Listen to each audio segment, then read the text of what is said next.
घरांची जाली, एग्रीकल्चराची जाली, सार्वजनीक मालमत्तेची जाली, एकंदर जर पळयत जाल्यार तशें प्रेसवाल्यांनी काल एस्टिमेटेड 15 लाख पर्यंत म्हटलेलो. बट एकंदर जर पळयत जाल्यार म्हाका दिसता तें अजून एस्टिमेट डिजास्टर मॅनेजमेंट आमचे डेप्युटी कलेक्टर, परत तलाटी, सेक्रेटरी, फायर सर्विसीस, पुलीस हे सगळे जण वर्किंग करता. But it will be more than 50 lakh, almost 1 कोटीचेरूय पावपाक शकता.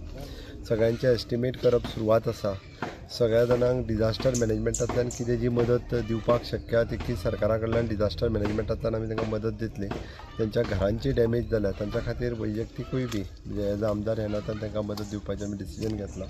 सो दॅट आमचे सगळे कालच्याच भारतीय जनता पार्टीचे सगळे कार्यकर्ते, सरपंच, पंच आनी स्थानीक लोक सगळे हांच्यांनी विशेश करून गव्हर्मेंटाच्या डिजास्टर मॅनेजमेंटाक सहकार्य करून सगळे वाट रस्ते क्लियर करप हे पयलीं काम केलां.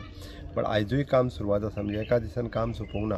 मेजर लॉस इलेक्ट्रिसिटी डिपार्टमेंटाचो जाल्लो. ऑलमोस्ट 7-8 खांबे पोल हे डॅमेज जाले, पडले. तेय परत एकदा रिप्लेस करून पावर रिस्टोर केली. आज उरलेली कामां जी आहा ती सगळी करीत आसा. बट नैसर्गिक आपत्ती हेका कोण आडोवंक शकना. बट तरी सुद्दां एक बरी गजाल, जिवीत हानी किंवा कोणाकूच पर्सनल डॅमेज अशी कांयच जावंक ना. बाकीची सगळी प्रॉपर्टीची मोठ्या प्रमाणात लॉस जाला. त्या बद्दल सहानुभूती व्यक्त करता आणि लोकांक जी मदत करपाक जाय त्या खातीर सरकार आणि वैयक्तीक आमदार ह्या पद्दतीत सगळ्या जाणांक मदत करपा खातीर म्हणजे आमचे सगळे कार्यकर्ते हांव तांच्या बरोबर आसा.